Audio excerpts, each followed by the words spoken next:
अस्सलाम वालेकुम, welcome back. सबसे पहले तो मेरी यूट्यूब फैमिली को रमज़ान की बहुत बहुत मुबारक हो। और ये DIY कार्ड रायान ने अपने स्कूल में बनाया था रमज़ान को वेलकम करने के लिए, और उसने डेडिकेट किया अपनी टीचर को। आज मैं आपके साथ रमज़ान 2025 का फ़र्स्ट इफ्तार व्लॉग शेयर करूँगी। सबसे पहले मैंने कटिंग करना शुरू कर दी पकौड़ों के लिए। पकौड़े बनाने के लिए मैंने यहाँ पर 2 अदद आलू और 5 से 6 अदद प्याज लिए, क्योंकि ये मैं हमेशा ऐसे ही बनाती हूँ। आलू को इस तरह से मैंने छोटे छोटे क्यूब्स में कट कर लिया था। हर एक की कटिंग डिफरेंट होती है, मेरे घर में इस तरीके से लाइक किया जाता है। इसी तरीके से मैं हमेशा कट करती हूँ। और पकोड़े बनाने की ये जो रेसिपी मैं आप लोग के साथ शेयर करने वाली हूँ ना, इससे पकोड़े बहुत ही मज़े के क्रिस्पी बनते हैं। मैं इनमें बिल्कुल भी बेकिंग सोडा या इस तरह का कुछ भी ऐड नहीं करती, क्योंकि हमारे घर में फ्लफ़ी पकोड़ों को बिल्कुल भी लाइक नहीं किया जाता। मज़ेदार से क्रिस्पी से क्रंच आना चाहिए पकोड़ों में, वही सबको पसंद। प्याज मैं हमेशा ज़्यादा ही यूज़ करती हूँ पकोड़ों में। अगर 2 आलू मैंने डाले तो 5 से 6 प्याज तो मस्ट होने चाहिए। और इनको भी मैंने इस तरीके से कट कर लिया। और अब चलते हैं इनमें इंग्रेडिएंट्स ऐड करने के। सबसे पहले तो इनमें 2 टेबलस्पून बेसन जाएगा, नमक, ज़ीरा पाउडर, धनिया पाउडर, या आप अपने हिसाब के मुताबिक डाल सकते हैं। और अनारदाना मैं हमेशा ज़्यादा ही यूज़ करती हूँ। और साथ 1 चम्मच योगर्ट भी ऐड किया मैंने। अब इसको मैं अच्छे तरीके से मिक्स करूँगी। मैं ना पहले हमेशा चम्मच के साथ पकौड़ों का जो मिक्सचर है मिक्स करती होती थी, लेकिन इस पे इतना टाइम लगता था, 15-15 मिनट तो मिक्सिंग पे लग जाते थे। लेकिन जब से मैंने हाथों से मिक्स करना शुरू किया ना, तो बहुत जल्दी हो जाता है। यहाँ पर मैंने बिना पानी के मिक्सिंग करके बस इसको कवर करके रख दिया। साथ ही जामी शीरी के लिए मैंने तो मलंगा भी पानी में भिगो दिया था। और यहाँ पर अब ऑयल डाल रही हूँ कढ़ाई में। मैं ऑयल हमेशा मीडियम ही यूज़ करती हूँ। और बस इसको डाल के इसको भी मैं कवर करके रख दूँगी। इतनी देर में मैं जब फ्रूट चाट की कटिंग कर लूँगी। और फ्रूट चाट बनाने के लिए मैंने फ्रूट एप्पल और केले ही लिए, क्योंकि यही 2 फ्रूट्स मैं हमेशा डालती हूँ। घर वाले बहुत शौक से खाते हैं, और ये मेरी सिग्नेचर फ्रूट चाट की रेसिपी है। जो भी खाता है इसका दीवाना हो जाता है। और फिर जब भी हमारे घर आने का सोचे ना, तो हमेशा यही एक्सपेक्ट कर रहा होता है कि ये वाली फ्रूट चाट तो मस्ट ही बनी होगी।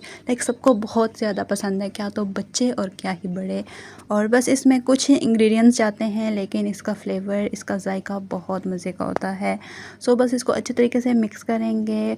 मैं भूल गई थी इसमें क्रीम ऐड करना। फ्रेश क्रीम मैं इसमें ऐड करती हूँ। मैंने mayonnaise, yogurt, sugar, chaat masala और इसके अलावा मिल्क मैंने ऐड किया था। मिक्सिंग के दौरान मुझे याद आया, ओहो क्रीम तो मैंने ऐड ही नहीं की। फिर मैंने वो भी ऐड की और बस इसको मिक्स कर लिया। अब इसके ऊपर मैंने ये इस तरह से किशमिश डाल दी। ये ऑप्शनल है, मुझे और मेरे बच्चों को तो नहीं पसंद, बट मेरे हस्बैंड खाते हैं। अब बारी आ जाती है पकोड़े बनाने की। मैंने बिना पानी के ये मिक्सर बनाया था, लेकिन आप इसमें देख सकते हैं कितना ज़्यादा पानी रिलीज़ हुआ। आलू और प्याज ने बहुत ज़्यादा पानी रिलीज़ किया, लेकिन थोड़ा सा मिक्स करने के बाद मैं इस पानी को गिरा देती हूँ।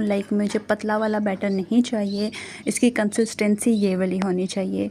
बस ऑयल को भी मैंने साथ साथ गरम कर लिया था। अब मैं पकोड़े डाल रही हूँ ऑयल में। और यहाँ पर एक टिप बताती चलूँ कि आप जब भी पकोड़े डालें ना, तो एक पकोड़ा डालने के बाद आप जब नेक्स्ट पकोड़ा उठा के डालें, तो उस मिक्सचर को पहले मिक्स कर लें फिर डालें। और मैं चम्मच ही यूज़ करती हूँ। चम्मच के साथ मैं इस तरीके से फैला देती हूँ। इससे पकोड़े बहुत ही ज़्यादा क्रिस्पी हैं। एक टिप तो ये है, और दूसरी टिप साथ साथ जाके देती हूँ आगे। और ये बात आज तक मुझे समझ नहीं आई कि रमज़ान मुबारक के रोज़े हम मुसलमानों पर फ़र्ज़ किए गए हैं, लेकिन ये पकोड़े, समोसे, रोल, ये फ्राई आइटम्स किसने फ़र्ज़ किए हैं?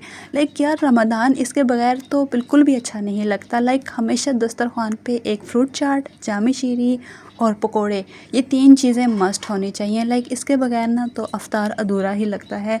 आई डोंट नो सबसे पहले पकोड़े बनाने वाला इंसान कौन था, कौन सा ये शेफ़ था। एनीवेज़ मैंने उधर पकोड़े डाल दिए, और साथ मैंने चटनी के जो क्यूब्स बनाए थे उनको भी मैंने पहले ही निकाल के रख दिया था, वो डिफ्रोस्ट हो चुके थे। और मैं बस अब इसमें योगर्ट डाल के तो अच्छे तरीके से इस मिक्सचर को मिक्स करके रख लूँगी।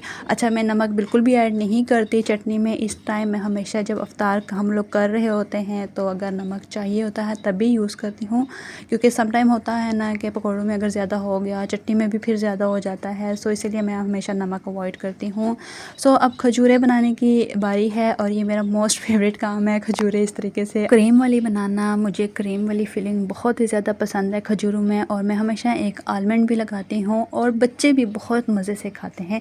पहला जब अफ्तार होता है ना, तो बहुत ही ज़्यादा एहतमाम किया जाता है और अच्छा भी लगता है। आपके दस्तरखान पे इतनी ज़्यादा रौनकें सज जाती हैं। तो माशाल्लाह अल्लाह पाक का शुक्र अदा करना चाहिए हर उस नेमत के लिए अल्लाह पाक ने जो हमें अता की। शुक्र करने वाली ज़ुबान, शुक्र करने वाला दिल, सजदों में शुक्र अदा करना, अल्लाह पाक हमें इसकी हमेशा तौफीक अता फ़रमाए। आमीन सुम्मा आमीन। अच्छा, पकोड़े यहाँ पर एक तरफ से फ्राई हो चुके थे और ये सेकंड टिप मैं आप लोग को देने चाह रही हूँ क्रिस्पी पकोड़ा बनाने के लिए, कि आपके पकोड़े जब एक तरफ से इस तरह से लाइट ब्राउन होना शुरू हो जाए ना, तो तभी उनकी साइड जाके चेंज करें, पहले या फिर उसके बाद इनकी साइड ना चेंज करें, क्योंकि इस तरह से हम जब इसकी साइड चेंज करते हैं ना तो एक तरफ से पकोड़े पक जाते हैं और फिर हम दूसरी तरफ से इनको साइड चेंज करके तो पकाते हैं। एनीवेज मैंने यहाँ पर एक एक्स्ट्रा प्लेट रख दी, बीच में चम्मच वगैरह भी रख दिए, इनमें मैं पकोड़े निकालूंगी। और अब बारी आ जाती है जामी शीरी, और ये जमजम वाटर में डालूंगी, इसको मैंने रमज़ान के लिए ही सेव करके रखा हुआ था। और यहाँ पर बस अब जामी शीरी जाएगा। अच्छा, जामी शीरी के बिना ना मुझे अफ्तार बिल्कुल भी अच्छा नहीं लगता। लाइक मेरा मोस्ट फेवरेट ड्रिंक है जामी शीरी, और बीच में तो लंगा पड़ा हुआ हो। अल्लाह अल्लाह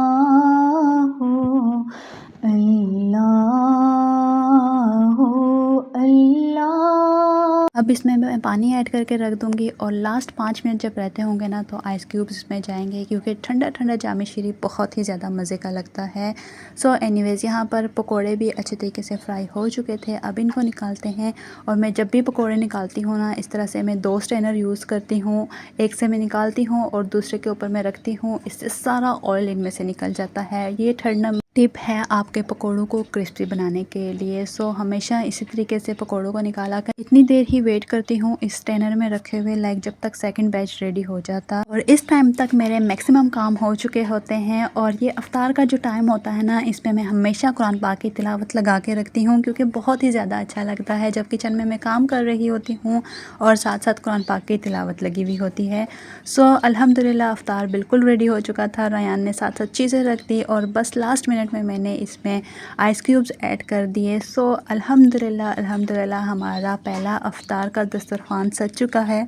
और ये जो टाइम होता है दस्तरखान पे बैठ के दुआ मांगने का, और अफ्तार में मांगी जाने वाली दुआ अल्लाह पाक हमेशा उनको कबूल करता है, बशर्ते ये कि आपकी दुआएं नेक हों, अच्छी हों, और जिनको अल्लाह ताला हमारे हक़ में बेहतर समझता है उन्हीं दुआओं को कबूल फरमाता है। और अल्हम्दुलिल्लाह रमज़ान का पहला अफ्तार वो मुबारक घड़ी होती है जब रोज़ा खोलने का सुकून मिलता है। रमज़ान सिर्फ एक महीना नहीं बल्कि एक इबादत का सफ़र है, जो हमें ना सिर्फ भूख और प्यास पर सब्र सिखाता है बल्कि हमारे दिलों को भी रोशन करता है।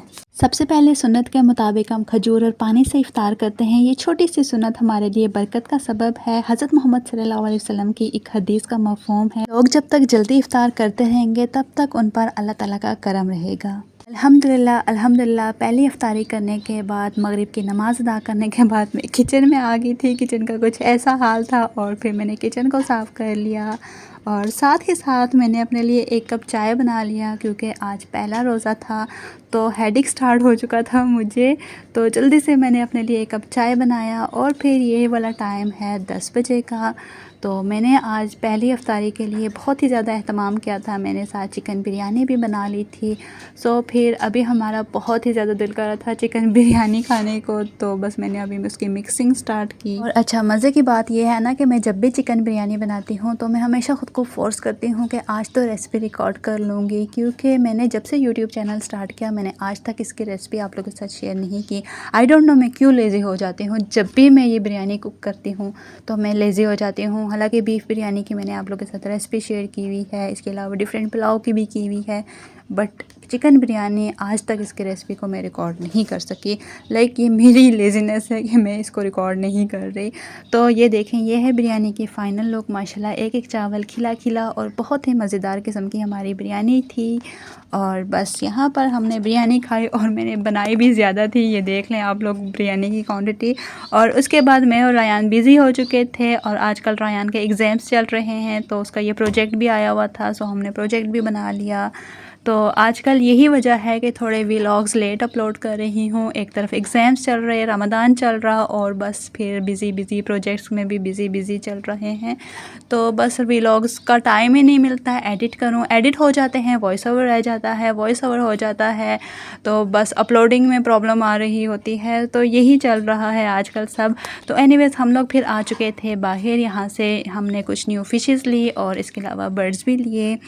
तो उसके बाद हम लोग चले गए थे लुलु, क्योंकि पहला अफ्तार था तो अच्छा लग रहा था इस तरह से आउटिंग भी करना। यूएई में तो हर तरफ रमज़ान डेकोरेशन हुई भी होती है और ये बहुत ही अच्छी वाइब्स होती हैं, और स्पेशली कॉर्निश पे जो होती है ना वो तो अमेजिंग होती है। तो इंशाल्लाह जब भी कभी गए उधर तो आप लोग को ज़रूर दिखाऊंगी वहाँ की भी, क्योंकि प्लान तो हैं कि इस बार अफ्तार कहीं आउटसाइड पे भी की जाए। तो एनीवेज़ ये है मज़ैद मॉल, इसको भी बहुत अच्छे तरीके से डेकोरेट किया हुआ था। और अभी तो वैसे हम लोग कैपिटल मॉल जा रहे थे, और कैपिटल मॉल को आउटसाइड से नहीं बट इनसाइड पे ये क्रिसल लगाया हुआ था जो कि माशाल्लाह बहुत प्यारा लग रहा था। और बस यहाँ पे हमने कुछ छोटी मोटी ही चीज़ें लेनी थी जो भी मतलब रेगुलर यूज़ की थी, और कुछ ऑफ़र्स बहुत ही अच्छी लगी हुई थी इधर कैपिटल मॉल के लुलु में। तो बस यहाँ से हमने वही ग्रॉसरी की जो हमें बस चाहिए। ग्रॉसरी के लिए आएँ और इमली कैंडी ना लें ऐसा तो हो ही नहीं सकता, क्योंकि ये हम सबकी मोस्ट फेवरेट है। इवन अयान को भी बहुत ज़्यादा पसंद है, लेकिन उससे हाइड करके रखनी पड़ती है कि ज़ाहिर सी बात है बच्चा है तो उसको फिर हम यही बोलते हैं कि नहीं खाओ। तो बस अभी हमारी ग्रॉसरी हो चुकी थी, छोटी मोटी जो चीज़ें हमने लेनी थी वो ली, और अब बस अब हम लोग बैक टू होम जा रहे थे। यहीं पर व्लॉग का भी एंड करती हूँ। रमज़ान मुबारक के इस मुबारक महीने में मुझे और मेरी फैमिली को ज़रूर दुआओं में याद रखना। अल्लाह हाफिज़।